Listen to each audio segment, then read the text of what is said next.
usual, look good naked. And I didn't realize it, I only found it afterwards. But anytime I program some kind of ab work for her, especially something like hanging leg raises, I didn't realize this, but it turned out she was fucking orgasming and climaxing every time she did. So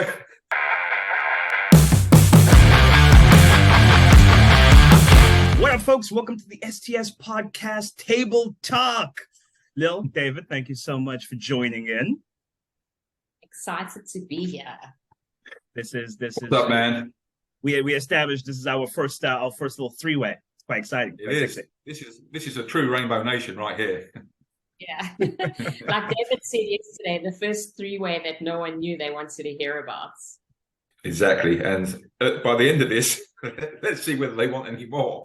Come on. You can't get better than what's this, a reverse Oreo? Can't get better than that. Oh my God, it's started already. We barely 10 seconds in.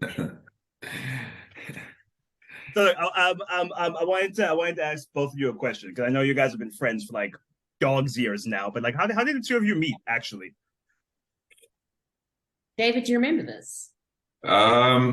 You were probably doing something shit and I corrected you and you didn't like me for it. So I was we were both quite the keyboard warriors back in I think it was like 2010. Yeah. And I put up some controversial post about CrossFit because, of course, back then I was hating on it. Times have changed. I absolutely love CrossFit and I just want to throw it out there. Yeah. And David and I started bantering on it together because obviously a whole bunch of the CrossFit coaches started climbing into it, and typical keyboard warrior that David is jumped on board, and obviously just having something in common, like I think that's where it all started.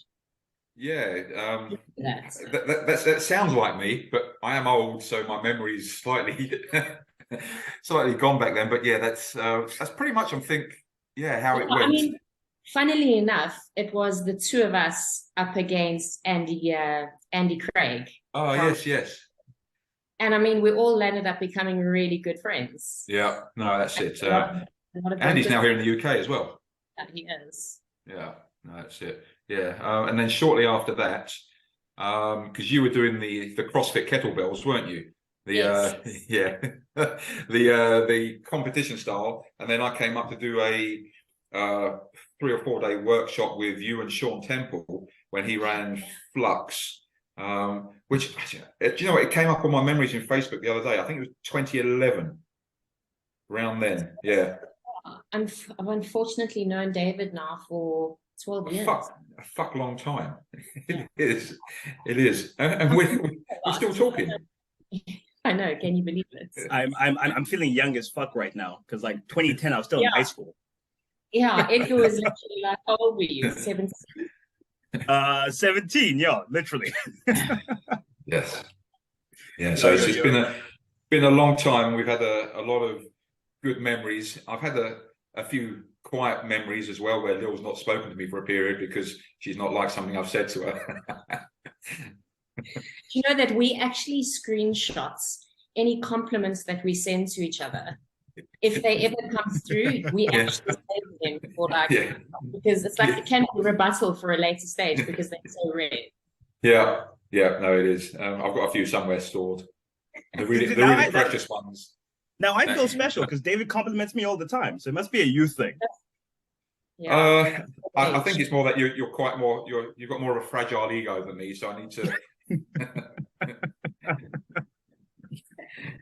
We're getting along so well, Dave. We're getting along so well. Yeah. You had to start. But I got a couple questions from a couple of the people who asked yesterday. A guy, an anonymous one here, saying, thoughts on train your main lifts as a power lifter and your accessories as a bodybuilder. What are your thoughts on that? Do you want to go, Lil? I'll go afterwards. Okay. I'm absolutely pro that approach to training, whether you're actually just a weekend warrior, you're just someone who's looking to get stronger, more conditioned and more size in the gym, or if you're a competitive athlete in the off season. I think as a powerlifter, you should be focusing on hypertrophy in the off season anyways. So taking that bodybuilder approach, maybe isolating muscle groups. You know, the biggest goal for any performance athlete is to have structural balance. And I think if you look at the bodybuilders, they focus on structural balance more than anyone. So I think it's probably one of the best approaches an athlete or a non-athlete can take to their training. Yeah, no, I'd agree with that. From coaching experience, some of the best powerlifters I've worked with have actually been those who've come from a bodybuilding background, because of that balance that they've got, and normally decent amount of muscle mass as well, which is much easier to translate then into training that for neural and strength, where it's harder to train somebody neural and strength when they've got fuck all muscle mass. And then the flip side is, from my personal experience, the last 18 months or so with my ankle being fucked, I've really just done a lot of machine work and hardly any legs, a lot of isolation work to reduce inflammation because the body's jacked up. And when I randomly tested bench and deadlift the other week, I hit, having not trained bench, a 160 pause press, and deadlift I still hit a 250 or 260 beltless raw, and that's with doing no legs for 18 months pretty much, other than some isolation stuff. So I purely put that down to the fact I was able to maintain strength and building muscle with those hypertrophy based movements, and most of those were machine based, not even dumbbells. So to expand on that, because I know a lot of people, and I had the conversation with a potential client I'm still in talks with, but the more I talk with him, the more I feel like he's talking me out of wanting to even train him. But he's one of those I need to max out, if not every week, at the very least every other week kind of guys, because of the neural training that it provides. So like where are you on that approach to someone wanting to do heavy singles constantly? Yeah, obviously, again, my training is mostly performance-based. All my clients are all performance-based, and that's the number one thing I have to start by talking them out of. I think, to get successful results with anyone, you've got to start by educating them. And they will make those mistakes. They will go into the gym. They won't tell you about it. They will max out every 2 weeks, and they fall very short very quickly.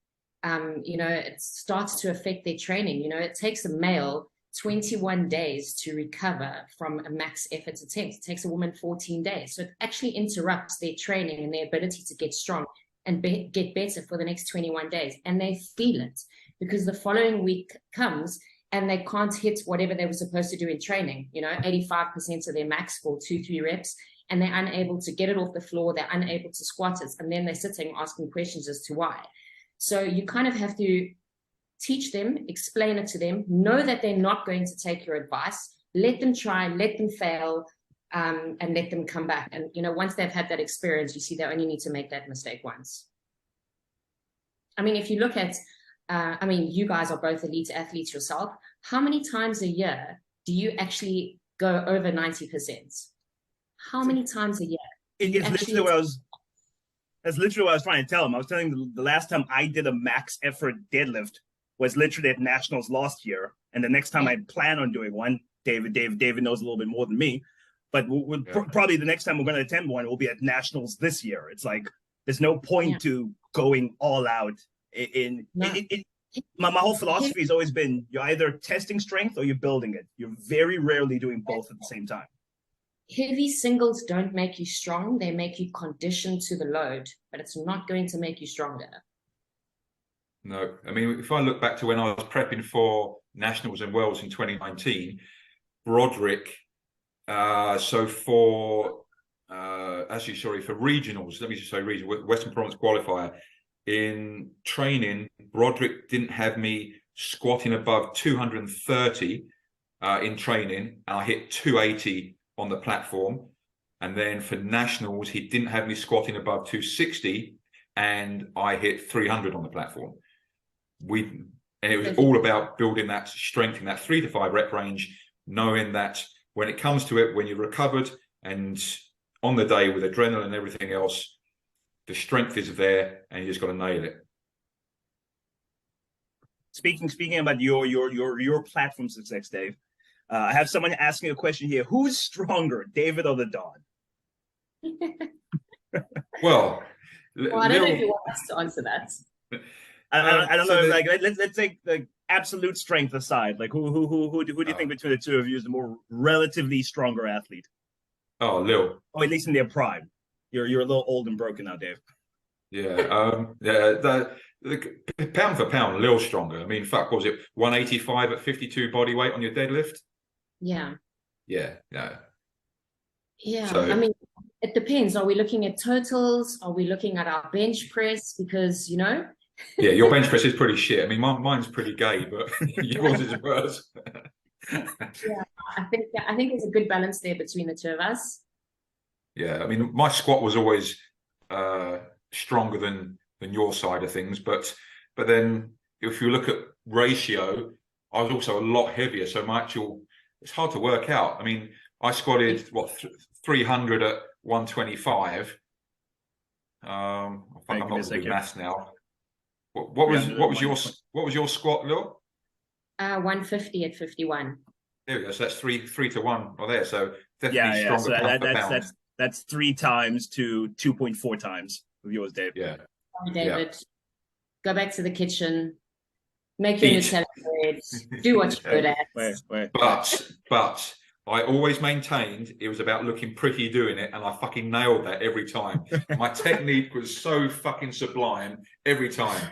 I remember that first Iron Gladiators that I did up in Durban when was that? That would have been 2015, I think. Yeah, I think so. Around 2014, September 2014, I think.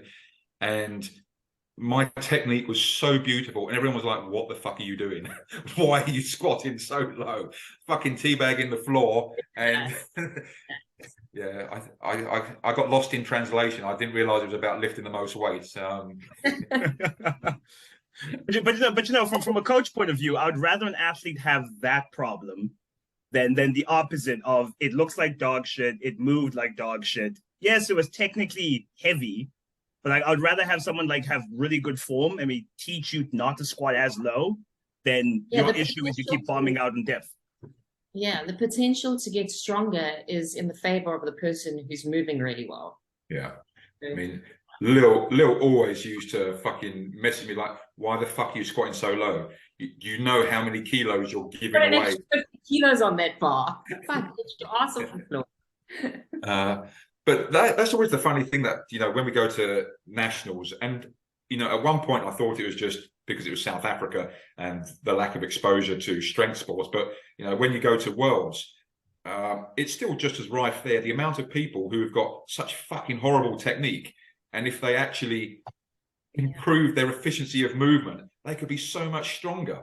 I mean, I admittedly had really good technique. I just didn't have the same amount of strength to back it up. Whether I blame my parents and their shitty genes, but you know, it's if I had the potential strength that some of those guys do with that really fucking awful technique, man, I would love to have that kind of strength potential.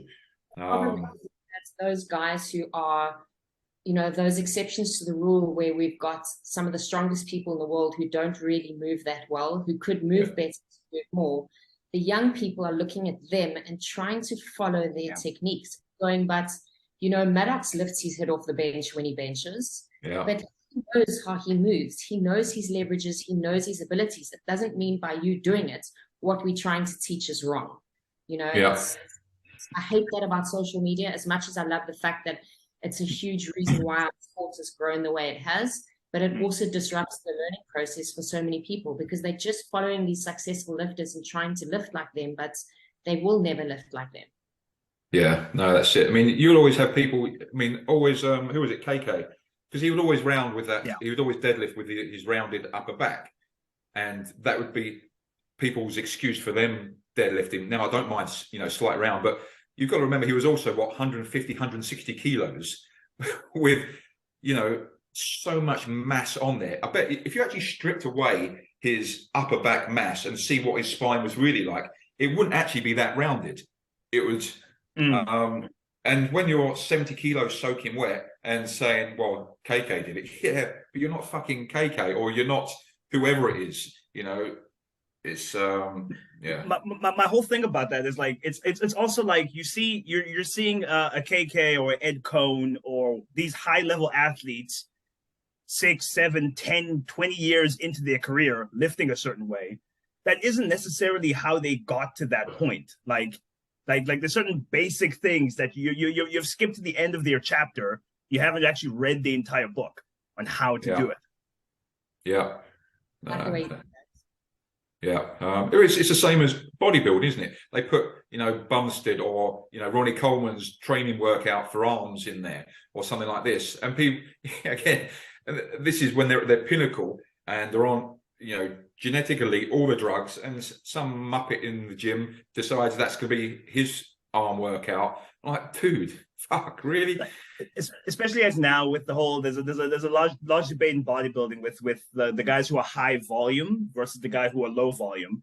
And the guy that were low volume, they're like, oh, they only do like 1 to 2 working sets per muscle group, and the 1 to 2 sets are taken to failure, and that's an effective training method for them. And I'm like, if you know how to maximally contract your muscle tissue to the point where you reach true failure, 100%, 1 or 2 sets works. But if you've been in the gym for all of 2 weeks, you don't actually know how to get the most out of 1 set. And you're not going to learn it by only doing 1 set.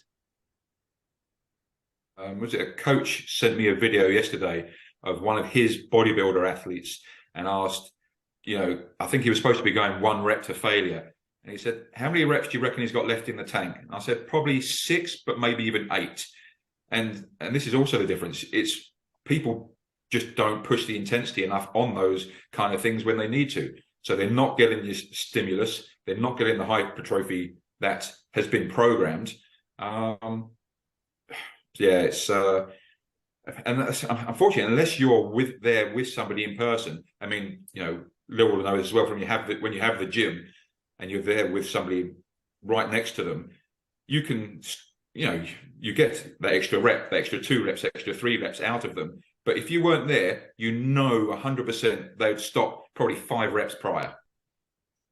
It's very true. Even on a max attempt, when you're trying to a 1 rep max, you can see that they've given up before they've even started. Yeah. That environment is so important. But tell me, Lil, what because now you've taken OTG from being mostly in person or a lot in person to totally online, and we spoke about some of the advantages of that. But I want to know, what are the things you don't miss about actually owning a physical facility? Like what were you paying rent? Yeah. Paying rent. That's it. That's the biggest thing I don't miss. I don't miss having to be there at 5 a.m. 6 days a week. I don't miss leaving at 7 p.m. I don't miss having to be somewhere at any time for anyone.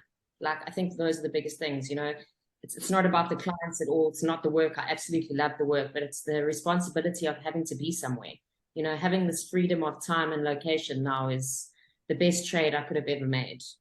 I think David agrees with me there. Oh, 100%. Yeah. I miss it. I do miss the in-person stuff, but not having that massive overhead every month is huge. And like you say, just not having to be anywhere at a fixed time. This afternoon, I want to. I'm going to pick up Isabella from school, taking her to a netball match, watching the netball match, bringing her home, cooking her dinner. I couldn't do that when I had a gym. It means I now work later. I'll work, from 7 p.m. till 9 p.m. tonight instead to make up for some of the time. But I can do that, which is fucking awesome. It's had a similar problem to what I did. With something like facilities that we opened based on who we were or the credibility that we had, people came to the gym for us. And if we weren't there, the numbers would drop. And when a business is bottlenecking like that at you, it's not a successful business. You can't run a business where you're expected to be there all the time. If I wasn't going into a 5 p.m. session, only half of my athletes would arrive. They have their program, they know what they need to do, but it's that. And, I think that's where those businesses really fail. On a related tangent, I have the question here for both of you, but we will start with you, Lil. Who was your single worst client? no names unless you want to name and shame, but like, who is your single worst client and why were they your single worst client? Shit, that's actually quite a tough one here. I think it's common knowledge that I really do prefer working with athletes. Right from the start, I did. So it's not that I disliked working with those who didn't have performance-based goals, but there was a goal in particular who would often come into the gym on a Tuesday and a Wednesday and ask if we could do abs for the rest of the week because she was hoping to wear a crop top on a Saturday. Now, this would go on for 3 or 4 months to a point where I was no longer going to explain how things don't work like that.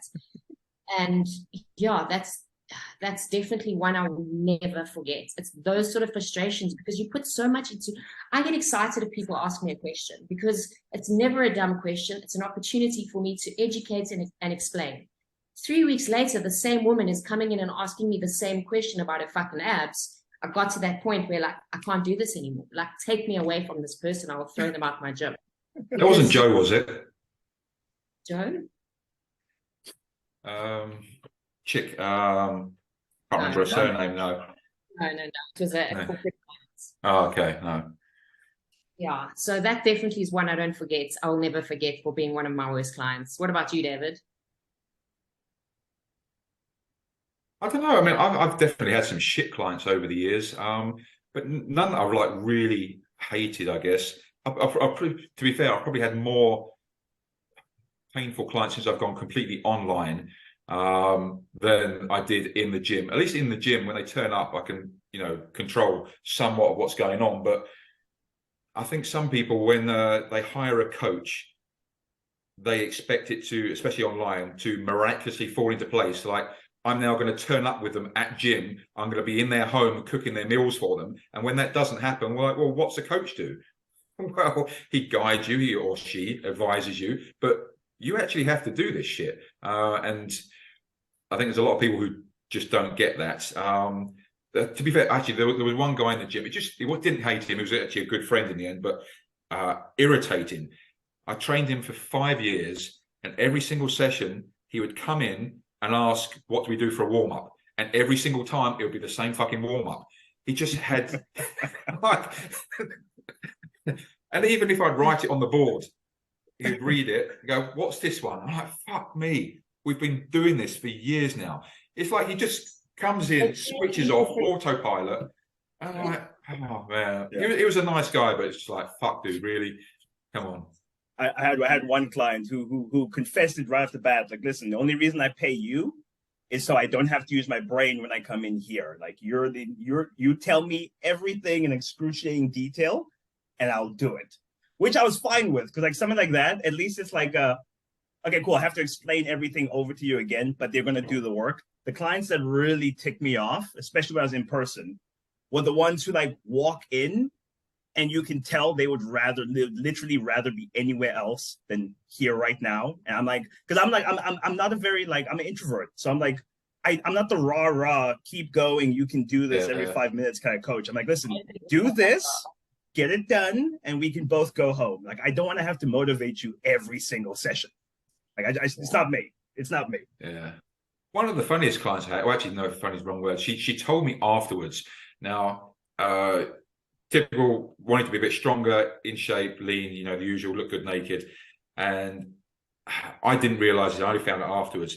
But anytime I programmed some kind of ab work for her, especially something like hanging leg raises, I didn't realize this, but it turned out she was fucking orgasming and climaxing every time she did. So I'm constantly programming these different ab exercises. Little do I know that every time she's fucking coming in her pants over this stuff. I said, why didn't you ever fucking tell me? She's like, I didn't know how to tell you what was going on. But for I think 2-3 years she was training with us, and for 2-3 years coming back. Well, she must have liked it. She kept coming back and kept doing it more. But oh dear, I mean, that's the first I'd ever heard of that back at the time. But I've actually heard since it's actually fairly common. Amazingly so. I'm actually quite jealous. I think it's a little bit different for men. It'd be a bit weird fucking doing hanging leg raises with a fucking stonking hard on. Especially for me wearing my gym tights. I might enjoy gym just like a lot more. I don't think the members would. No, speaking of which, years back, this is back when I worked at the Virgin Active, and they because Virgin Active used to have the power plates, like they were in the corner of the gym, power plates there, and there was this one older lady. She must have been in her 60s or 70s, treating it like a washing machine. Always. She's like, oh, that lady loves the power plate, blah, blah, blah. It's such a good workout. No. And I was like, guys, have you ever actually watched her on the power plate? She just sits there. Do you not realize what's going on? Oh, no. No shame. Absolute no shame. But going off on a tangent on that, the amount of money people like Virgin Active waste on shit like that, just... Yeah. It's unfortunately with the fitness industry, because I work with a company called Jeff, and like the CEO, well, ex-CEO now, Sam Paddock, brilliant business mind. And the most powerful thing he told me about the fitness industry is, unfortunately, fitness is sold. It's not bought. You have to come up with some kind of gimmick that sounds miraculous, that gets people interested, and that's how you sell it to them. The whole you'll feel healthier and be good about yourself, buy it on your own accord, doesn't actually work the way it should. And I think also commercial gyms businesses are based on those guys who are paying for their memberships and not coming to the gym. If they had to just put those gyms out with people who actually train and know how to train, they wouldn't be busy. I mean, all those shit pieces of equipment that really don't do anything are for those people paying their memberships who don't know what to do, and they need to keep coming back. We need to get them back. So, 100 treadmills and a very small dumbbell section is what it takes to keep those people returning.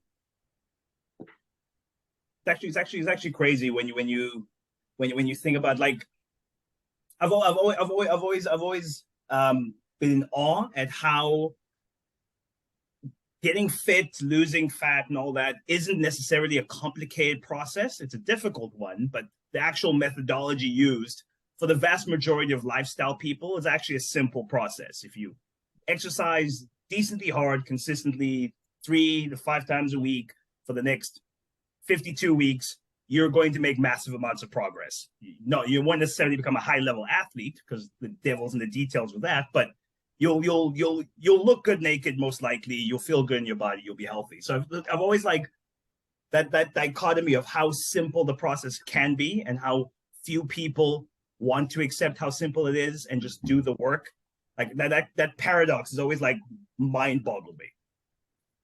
Well, it's because people want the secret, they want the magic fix, and this is why simple doesn't sell, because it can't be that simple.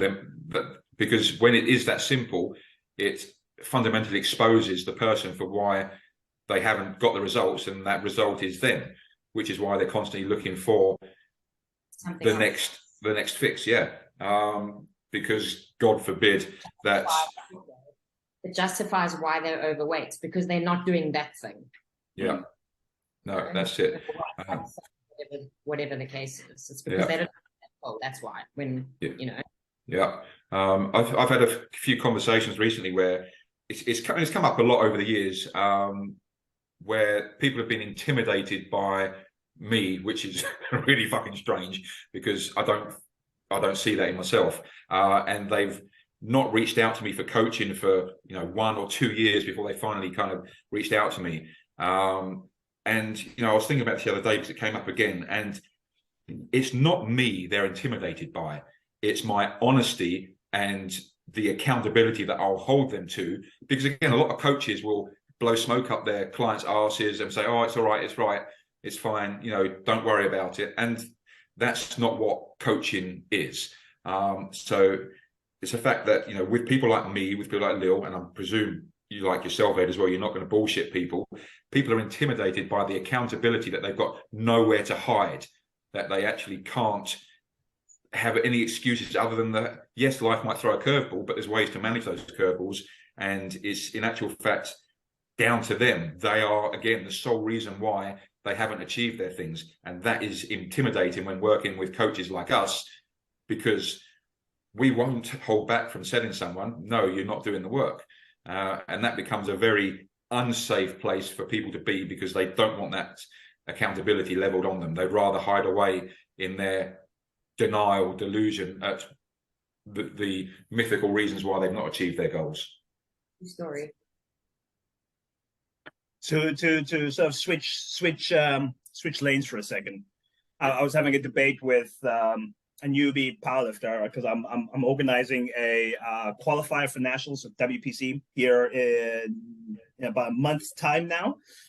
So he wants to enter. Is asking me, like, what's the difference between all three federations? Like, what's the deal? And he asked me the question, like, okay, but why are they three federations? And I sat there looking at him. I'm like, reasons. I don't just accept it.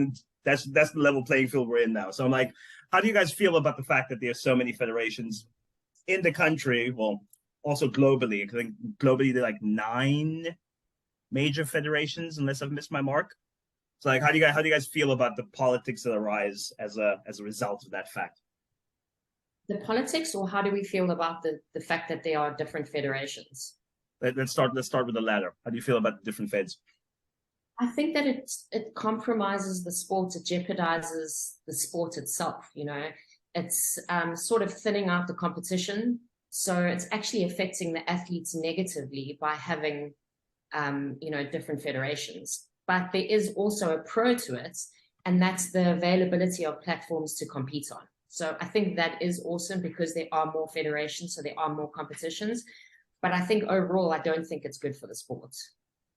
You know, it's very different looking at, okay, we take IPF because IPF is the big one internationally, and then maybe there's one other that's untested, raw with wraps and all the other stuff that most of the federations do. I understand having that separate, but the fact that they've taken, the non-tested federations and split them over 9 different federations, that's really not, I don't believe it's good for the sport at all.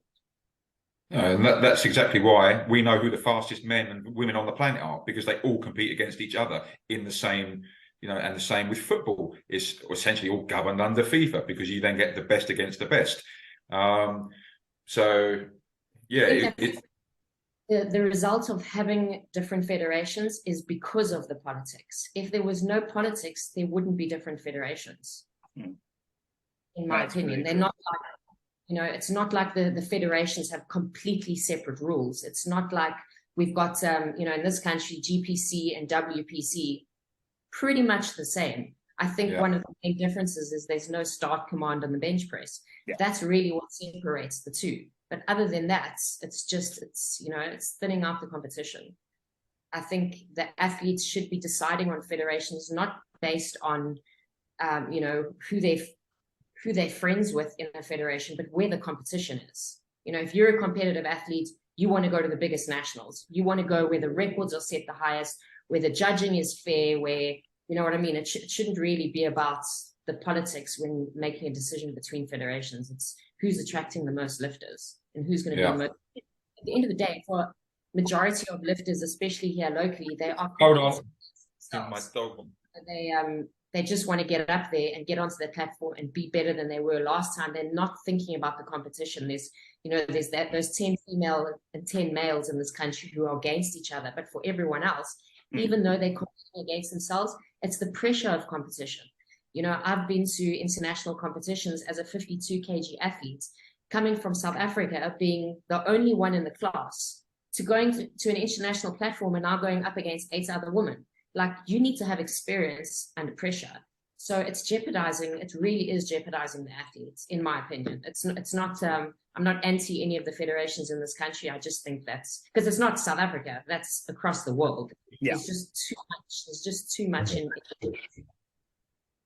I also feel like, for me, like it takes a little bit of the sense of achievement in actually achieving something in the sport. Because like I've won a couple national championships, but you'll almost never hear me mention it, because in the back of my mind, I'm like, it was the national championship of this federation. I'm not technically the South African national champ. So it's like, it dilutes that achievement for me to the point where I'm like, I won't even talk about it because I don't actually believe in it, you know? Yeah. It's sports in general though, because if you look at boxing, they've got the same problem. You know, so many sports who just, yeah, and I think that's also, I mean, it's not the reason that powerlifting isn't in the Olympics, but I think it's a big contributing factor that the federations can't agree on a set of rules or a set of whatever it is in order to like channel us into something like the Olympics. Like hopefully IPF will get it right, you know? When I first got into powerlifting, back in Cape Town, there was a federation, and I'm sure it's still around in SA, the 100% Raw Federation. Now, back then, I had no idea about powerlifting. I was just into strength stuff and did my first comp. And I set a new South African national record in the squat. And I was fucking over the moon until I realized that there were other federations within South Africa. And my, I think it was 210 squat at 110 kilos was like 150 kilos beneath what had happened in another federation. I'm like, well, what the fuck is this? This is Mickey Mouse shit. You know, why does this federation even exist? Yeah, and people don't know. So they do go onto a platform thinking like, this is it, I've just broken a record, because, you know, the information isn't out there. And it is kind of like you probably felt pretty shit because you celebrate something and then you know, it's just shit all around. Yeah. Now, I have respect for that reaction, because then it's like the realization that actually, like, yeah, cool, you did the best in this federation, but you're not actually the top dog. What irks me is the guys who celebrate the fact that they're the top dog in their small little pond and walk around with this pompous, arrogant ego about them. When I'm like, we just slow down there, Tiger. Like, there's so many more better athletes out there than you are, and I feel like powerlifting, not as often as you think it would, but it attracts some of these like egotistical characters. Oh, yeah. And I think these splits in the federation sort of like are a breeding ground for that a little bit. Yeah, absolutely. Yeah. I mean, there was go on. Sorry, they should celebrate their victories, but it's important to then say, like, I'm a WPC national champion. Like, don't forget to mention that, you know? Yeah. I mean, so with Worlds in 2019, I was walking around about 129, 130 and needed to get... You were next level fatty. I won't forget that, Worlds, actually. That was Finland, yeah. Yeah, that was Finland, yeah. But I was a strong fatty. But to be fair, my level of fatness there was still nothing like old days back in the days. Yeah, I'm not taking away from the fact that you were jacked, but I was rotund. Your whole head was like, I remember that. That was water retention. Shut up, you. So that one there, I was about 129, and I wanted to cut to, I was going to cut to the 125 to get to my weight limit for the 125 class. But before we went, I found out that there was nobody in the open class 125 to 140 division. There was nobody in that category whatsoever. So I could have not cut weight, stayed where I was, and then competed and won gold and been a world champion, verified world champion under WPC, but on the basis that I was the only person competing. I decided, quite rightly so, that was a fucking shit way to win anything. And I cut to under 125 and I ended up placing fourth. But I'd much rather that, knowing I was up against somebody, than going away, claiming this victory and putting world champion on my status, knowing that I was one of one, which is bullshit. Very few people have made that choice, eh? Very few. Listen to the story. Even I'm like, yes, I'm not 1,000% sure, faced with the option, that I would take it 10 times out of 10. But like even now, I mean, being an oldie, so I'll be in the masters category now. If I was able to compete again in powerlifting, I'd still compete in the open. Yeah, because that's just how I'm wired. I don't want an easy route. I mean, maybe I'll pay for entry into both. So if I set some records in the masters as well, that's cool. But ultimately, I want to be judged on my strength and not strength for my age. Yeah, Mm. absolutely agree. I do a really similar thing where I think I had this conversation with you, Lil. Like how I was also previously a much bigger fatty than I am now. So I was in the over 140 class doing my thing. Listen, I was strong as fuck though. Strong as fuck. Because your center of gravity was so low. Listen, I'll tell you one thing. I'm absolutely stronger now, lighter than I was back then. But it takes so much more effort to pull it out of me now. Like back then, I could walk into a gym ice cold and deadlift 200 like it was a joke. Now I gotta spend 45 minutes warming up to it, and it still feels kind of iffy. Yeah. But anyway, point of the story though. So even though I'm no longer in the super heavies, like in my mind, the guys I'm competing against are in every federation in the country, from about 100 kilos up to the super heavies. Like I like for instance, like my biggest rival right now would be Sipo, and he has 25 kilos of body weight against me. But I'm like, I will not let that fucker beat me.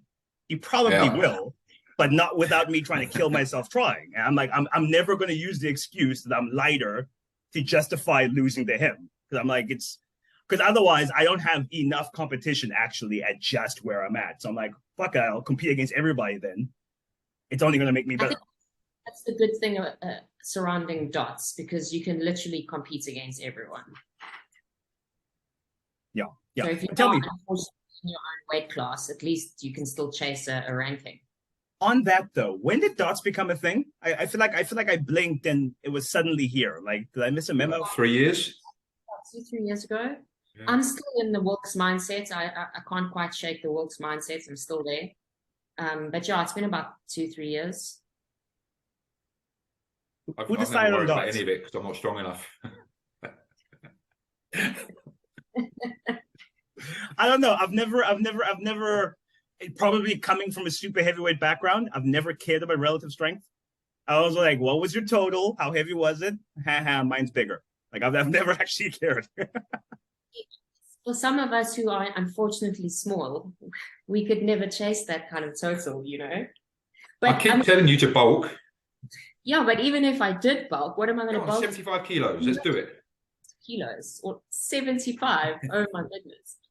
Like what I like about powerlifting, because of the dots, I mean, I've been watching the old CrossFit games on Netflix. So from like 2016, then the 2019 games. And the shit thing is that if I wanted to compete in something like CrossFit, with something like strong woman, I could never do it because I'm too small. All those chicks are between 75 and 85 kilos. I love that powerlifting is for everyone. You know what I mean? Yeah. Not just, yes, I'm saying that in the defense of the small humans like myself. But yeah, I think we need that. Us small people need that. Yes, us small people. Like that. Yeah. Like, have you ever seen a small CrossFitter? Like, have you ever seen a small strongman? If you under 6 foot in strongman, you're probably not going to make it. Sorry. Like some sports are just made for certain types of people. That's actually really true. It's actually really true. Curse my parents' genetics. I should have picked my parents a little bit more wisely. I've always said a couple more centimeters on me would have been great. And then you know what's unfair about genetics? You know what's unfair about genetics is I'm about a hair taller than my dad is, and I'm a good like half head taller than my own mother. So I'm like, okay, cool. I've really like bettered what I was given. My younger brother is a good 10 centimeters taller than I am, fucking massive joint structure, couldn't give two shit about anything athletic. My youngest brother, exactly my height, but without a day of training in the last 10 years, he keeps a fairly muscular physique, and he's decently strong without trying. Then you have me, the fucking fatty of the family, who had to work his ass off for every ounce of athletic ability I have. And I'm like, I feel like God has his favorites. Like, how fair is that? Yeah, that's not fair. Like that is some bullshit. Anyway, next question. There's actually a couple we haven't actually gotten to yet, so we have to get onto these at some point in the later stage. This person's asking, what factors do you consider when programming for an athlete? Whether it be warm-ups, which specific exercises, and specific timing? Shit, man, you consider absolutely everything from age to experience to leverages to, I mean, you're not going to program for an athlete without doing a full-on assessment, right? So you already know before you've started programming what their strengths and their weaknesses are. So you're going to build their warm-up already from then. So those are some of the most important things that I consider. Yeah, training age, ability, weaknesses. Yeah, and then obviously you're looking at what the long-term goal is. So are we preparing for a meet? What are we doing? Okay. David? Yeah, no, I agree. And to be fair, I mean, whilst the question is, directed towards athletes and that, it's the same that can be said for even just lifestyle clients or any kind of client. It should always be done on an individual basis, taking a step back and looking at the bigger picture. It's always the nuance and context of the situation that's there. Even just with the same athlete in mind, looking at those things, you then have to look at what their sleep quality is like, what their food quality is, their perceived level of stress, what they can actually recover from. Because you could have all the perfect exercises for the leverages in the world, but if their sleep is shit and the digestion shit and they're not recovering, it doesn't matter because they're not going to. So it's. I mean, we go into like the detail of how long is your commute to work? I want to know how long this person's sitting in the vehicle before they get to work, how much they're sitting down in the office, how much time they're spending traveling back, how much traffic they're in. All these things contribute to what I'm going to do with a program. Yeah.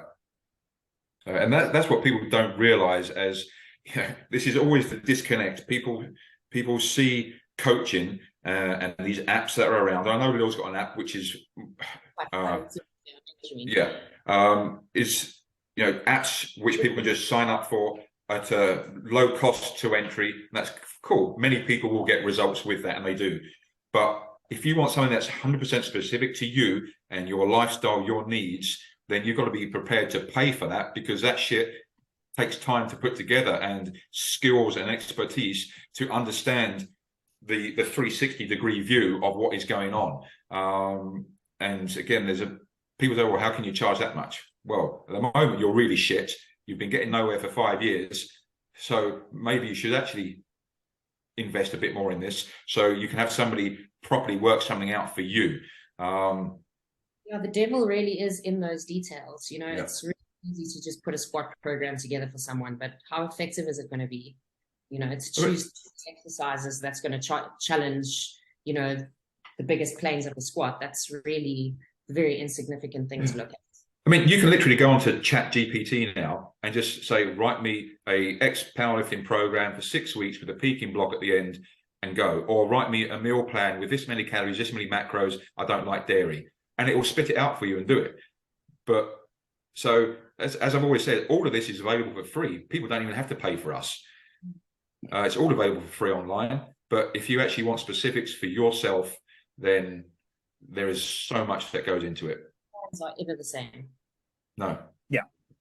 Along those lines, I had a client call yesterday with a new guy coming in, and he's been on a lot of like Candido's program, and he's looking at Westside's program, and he's looking at what's the Oak's name now, Brandon Lilly's program. Like, how do you guys feel about those methodologies of lifting, and how effective are they as blankets for newbies coming in? I think that our core principles come from some of those programs. You look at Liz 531, you look at Westside. The actual programming principles don't change all that much. It's the application of the program and how the application will change from person to person. I think those programs are fundamental. I think they're really great for the novice coming in who can't afford a coach, who just want to get a feel for training. There's still a lot that I take in my own methodology from those programs, because those base principles are amazing. Again, it's about tweaking certain things to suit the athletes. Those programs are never going away. Brendan Lilly's cube method, all these things are like the base of strength sports. That's where they come from. That's those people were the guys right in the beginning, who tried and tested those programs. They are very, very effective. I'd much rather someone download Jim Wendler's 531 than, go and, get a mate to write them a program. Like it always comes down, whatever program you follow, you're going to get results. It's about the consistency of the program. Obviously, if you can afford to get a coach who's going to fine tune everything, who's going to, assess risk, then great. But not everyone can afford a coach. And it doesn't mean that they don't have opportunity to get stronger. So those programs are like crucial. Yeah, I mean, all of those programs, they all have the same fundamental principles at heart. Same as nutrition. Every kind of nutritional approach still has, for the most part, the same If you want to lose weight, you've got to be in a calorie deficit, and you've got to be consistent with it. Any diet will allow you to lose weight. Any strength program will gain you strength. People are so focused on the minutiae on these kind of things. Well, so-and-so cube method is different to 531, and and this is different to West Side, which, and they're missing the wood for the trees. They're missing the fact that all these programs are very, very similar at the heart of it, and it's just the individual tiny nuance which is really different. But people focus on that, again, because they want that secret thing. That's why they're not strong yet, or that's why they're not lean yet. Yeah, it just goes down to like like I said, what I was trying to explain to the guy yesterday is that the beauty in those programs is the fact that the program itself is thought out for a length of time. It's a consistent type of stimulus you're gunning for 8 weeks, 12 weeks, however long the program is. And that's what the key is to the success of the program. Whereas you going in and being like, today I feel like a max single, and tomorrow I feel like doing maybe 5 reps, and today I feel like a bodybuilder, so I'm going to do sets of 12. You don't have enough time to actually get any adaptation. Your body's trying to master everything at one time, whereas these programs are thought out clearly for a length of time, and that's why they're effective. So anything done consistently, and not just done consistently as an athlete or training consistently, but the program itself has consistency to it. That's where the key to actual progression is. Yeah. Absolutely. Listen, Dave, Lil, thank you so much for joining me on this little experiment, seeing what 3 personalities on the screen is going to be like. It's been fun. I expected David to be a lot more rude than he actually was. To be fair, you haven't given me any opportunity. We didn't even talk about Penisgate again today. That's the second time now we've missed Penisgate. No, any comments? No, absolutely not. This one out. Oh, shucks. Speaking of which, on a related tangent, on the tangent of penises, or no, I recently DM'd a couple people because I've been stalking profiles, and I'm like, that's a really good looking squat.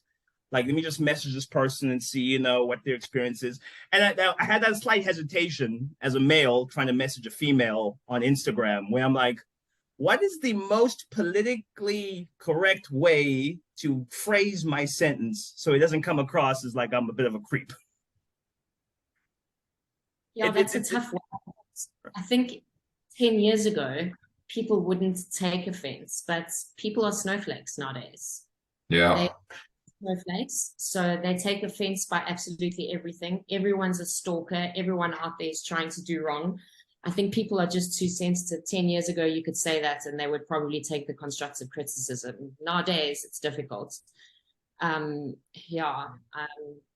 think if your opening line was something like, I am a powerlifting coach. I can't say things like, I've been watching you move. You got to be really careful with how you phrase things because of the unfortunate circumstance that today's society is. Yeah, it's the same. It's the same as not even in the gym. It's again, the couple of gyms I go to, the amount of really horrific shit I see on a daily basis, and I can see people are hurting at the end of a movement, but I won't go over there and offer help now because of this culture that is there. People say to me sometimes, like, because I train in a commercial gym, don't you have some kind of responsibility to correct these people? And I'm like, as much as I would like to, Yeah. just don't know how people take it. I mean, as a female, it's very different in my role. I mean, I can't tell you how many times a week I will be deadlifting. And the boy cheese will come up to me and, you know, this is how you're supposed to sumo deadlift. Let me just show you. And I'll step aside and I'll allow them, because I'm not confrontational. I am polite.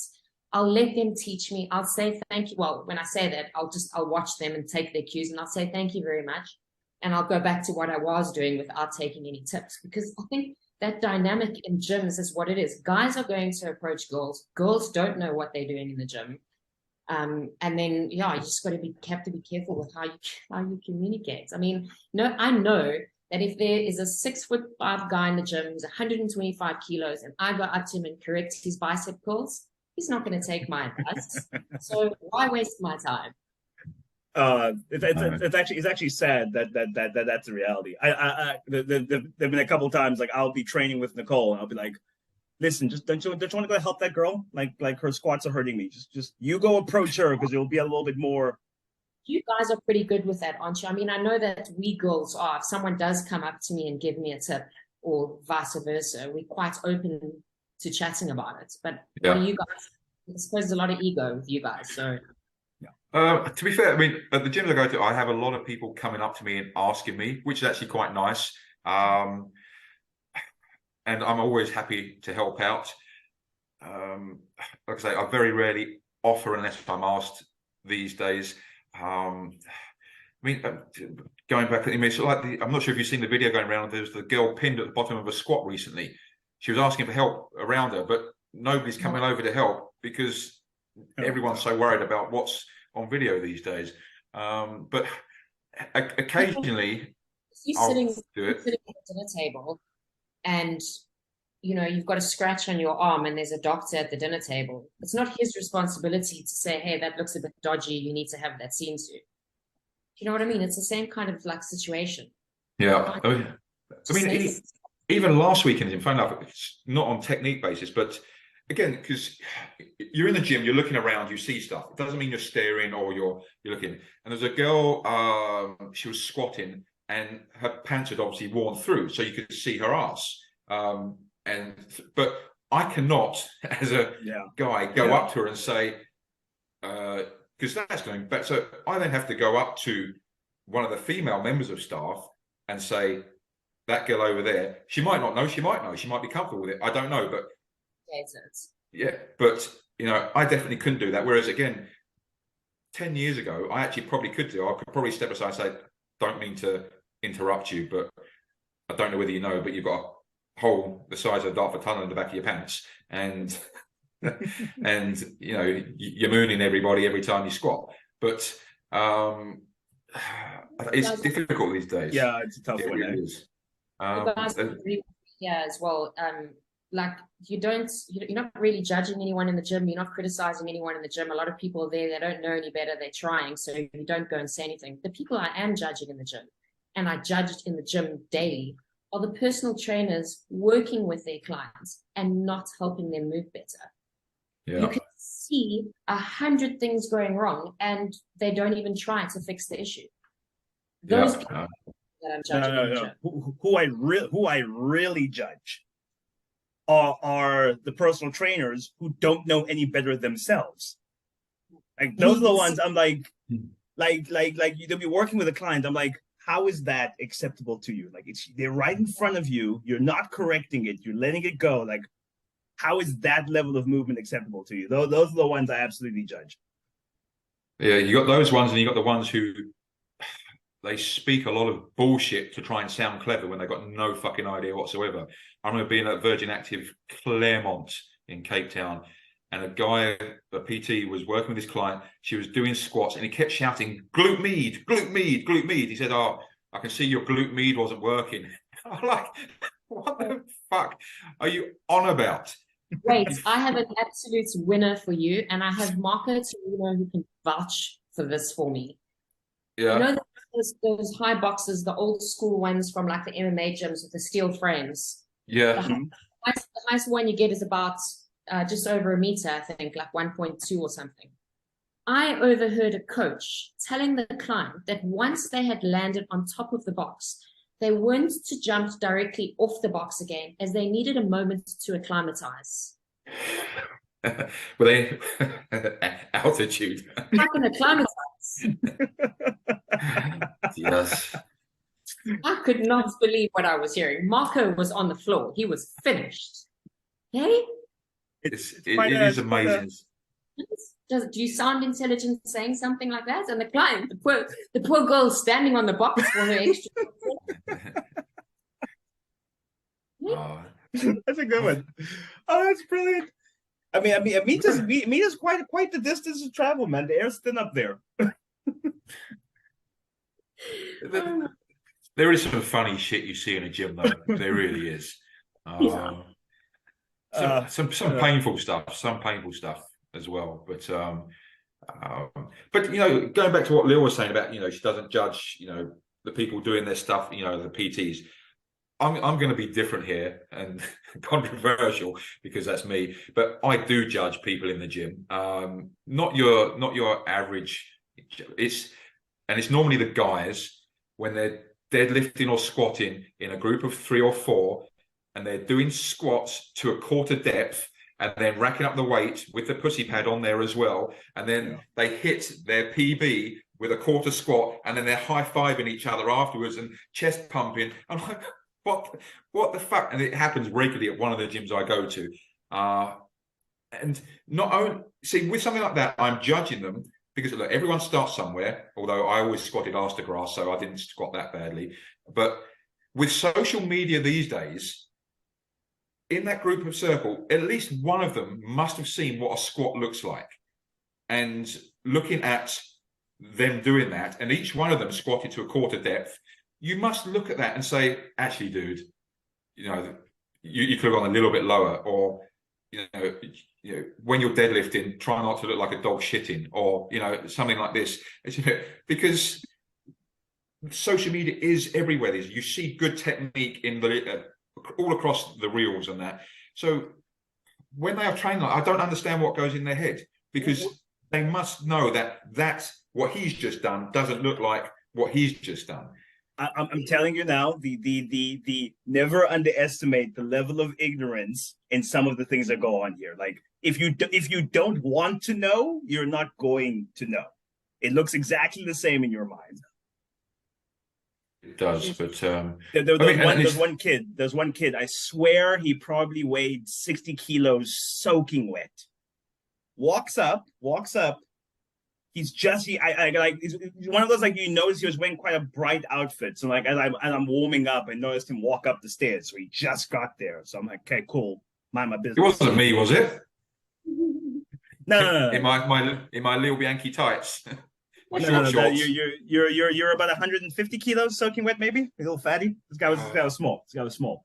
Anyway, she freshly walked in, puts on 80 kilos on the bar. The dude just walked in. He hasn't done not even a body weight squat to save his life. Puts on 80 kilos on the bar, squats it for a quarter rep, racks it. And I'm like, I'm unsure what the point of that was, but I'm going to continue doing my hip mobility stuff because I'm also squatting.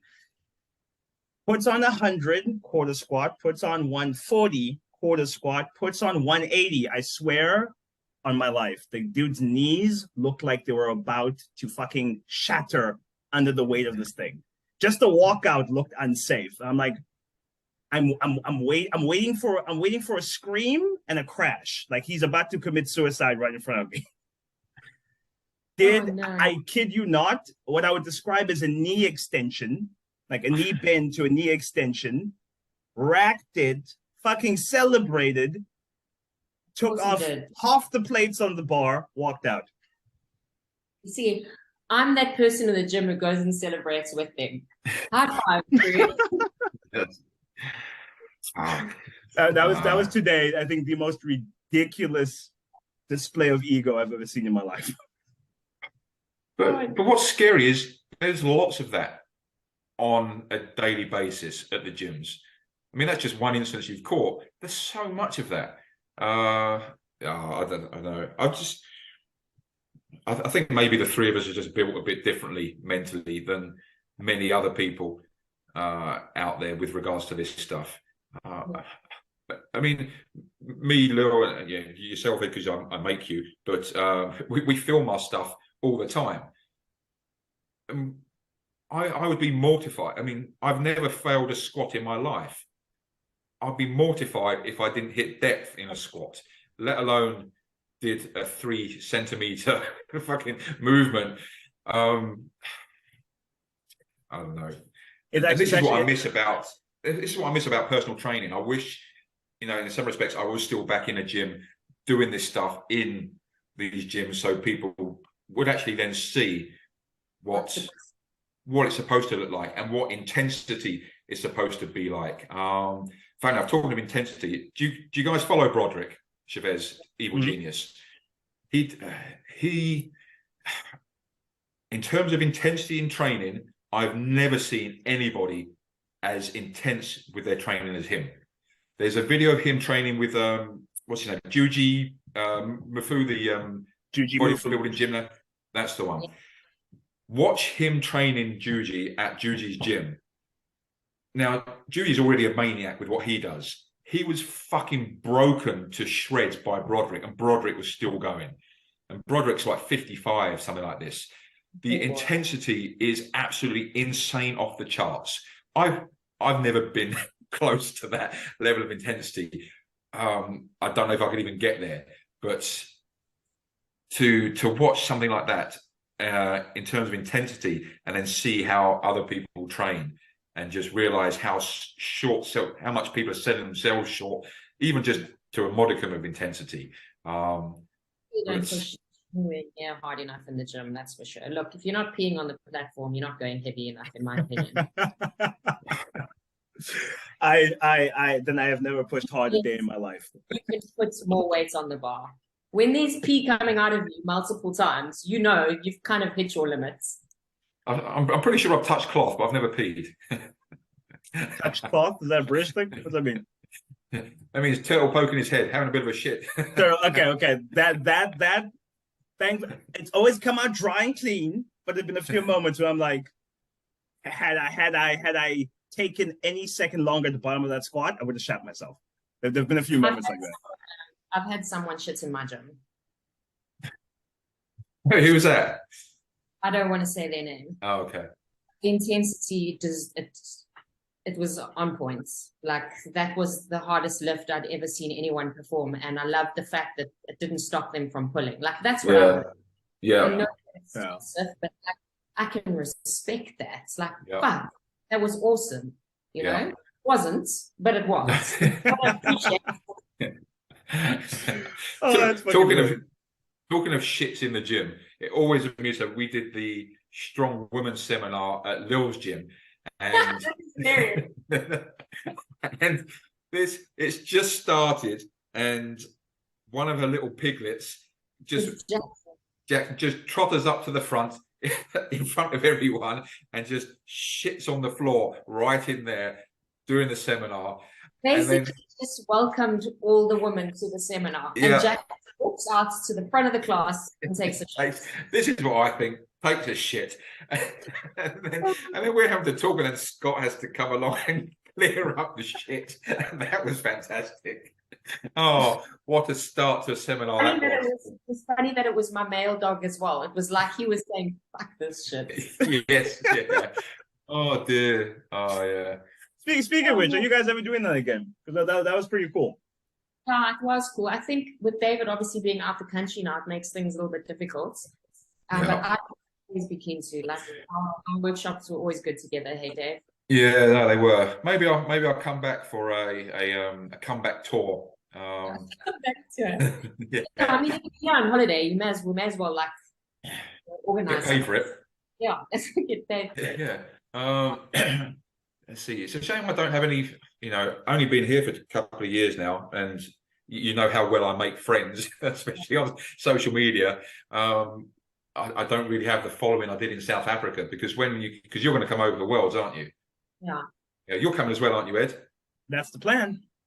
That's the plan. Best fucking do, fucking bitch. So be good to. We could do something over there. Yeah, I mean, I could happily trade off Lil's credibility to to get seminar going over here as well, because nobody likes me here. Well, you have a couple months, hire a PR team, and work some magic. Dude, I don't have enough money to afford the PR team I need. But let's chat about that, Dave. That might be a good idea.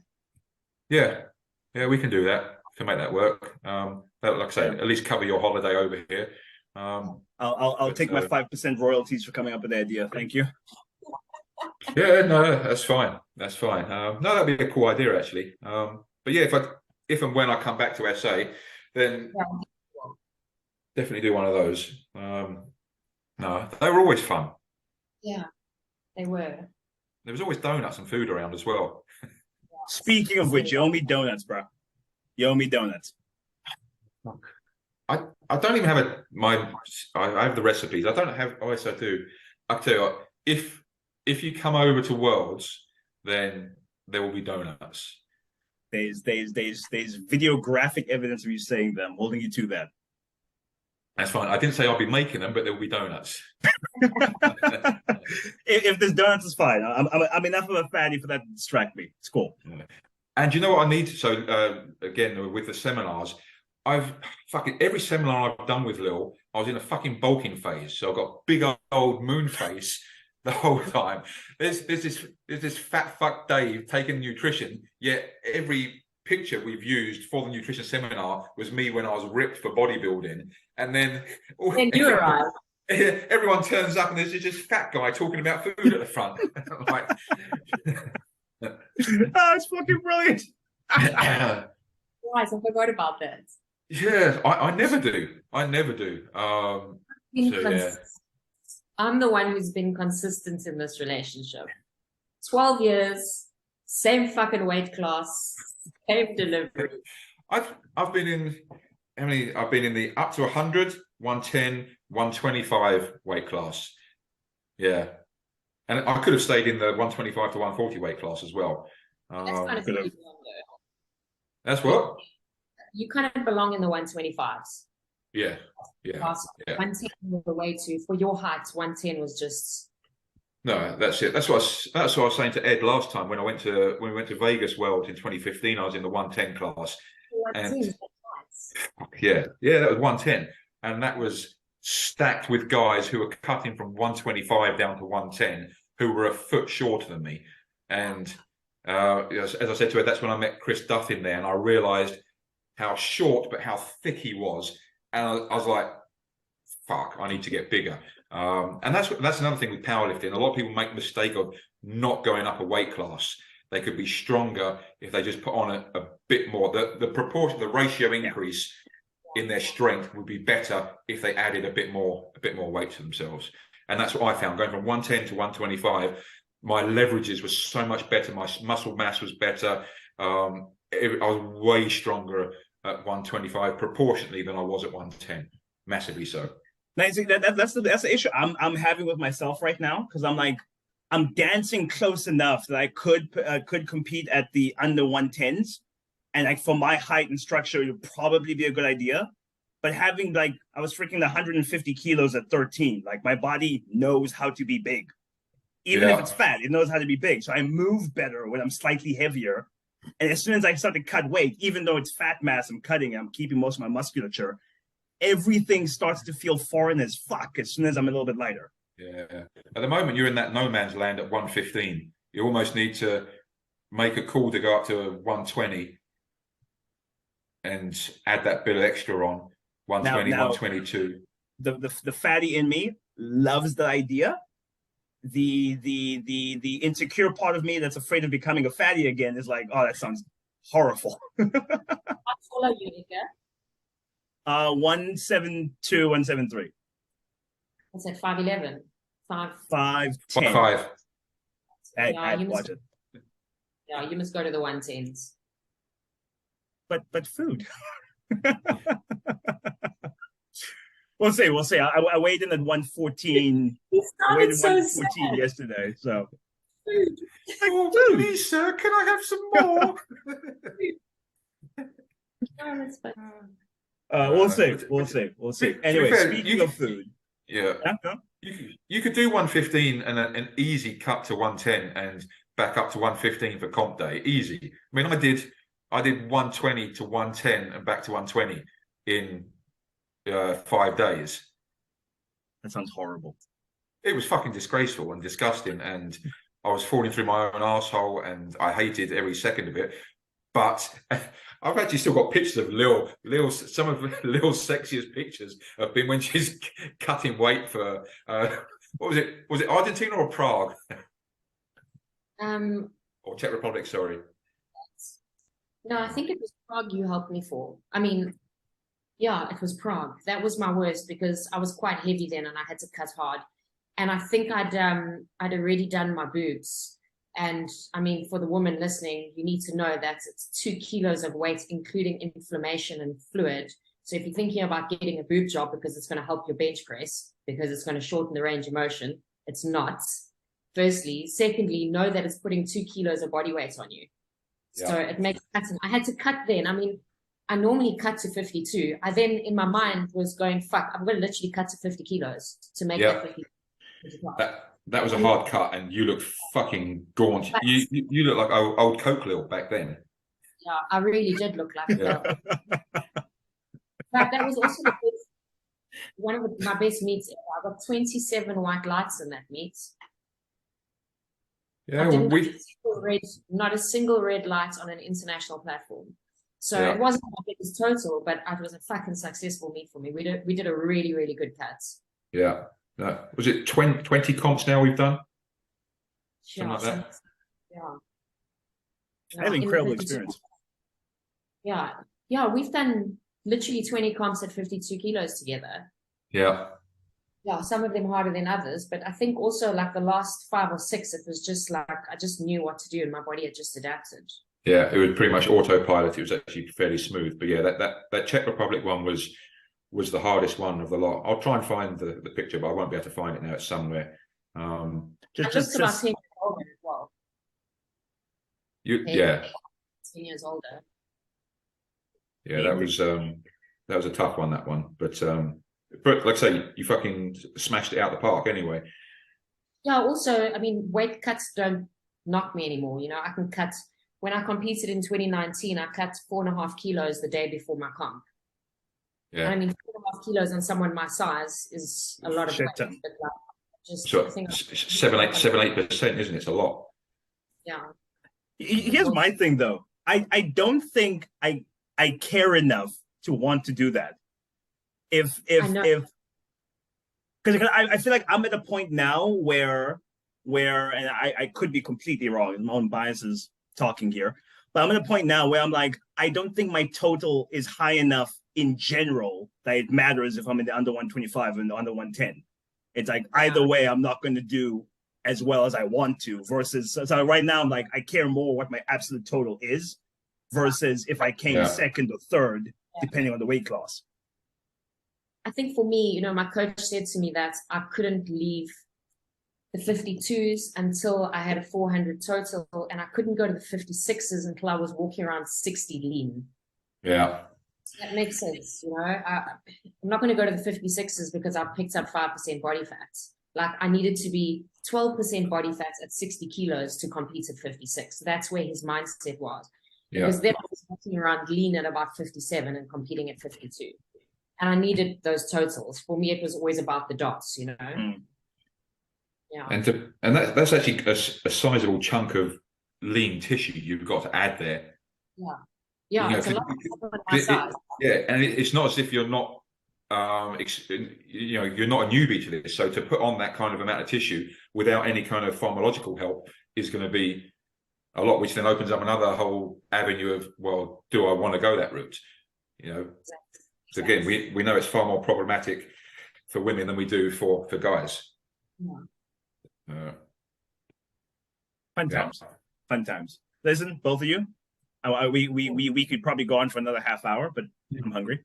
So and I'm busting for a piss. Fuck me, Jesus Christ. Guys, this was fun. This is good. This is good. We should make this a semi-regular thing. Yeah, I'm keen. Yeah. I'm down for that. Next time, get people to ask some controversial questions. Get them to put us on the spot. Like, what do we think of so and so? What do we think of their squat or their deadlift? I'll go, oh, fucking shit. That is not a bad idea, actually. Have like a rate my squat type thing. Do that. Get them rate my technique or rate my lift or To do that. Yeah. You know, anyone who's still watching this far, just pop in the comments down below if you're keen for that, and we'll do it in the next one. Yeah, it could be like Gordon Ramsay when he does when he rates those dinners on Twitter. Like, that was fucking shit. Well done. Yeah. Okay. Brilliant.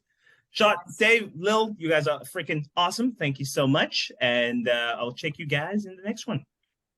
Cheers, Ed. Thank you, mate. Lil, see you later, fatty.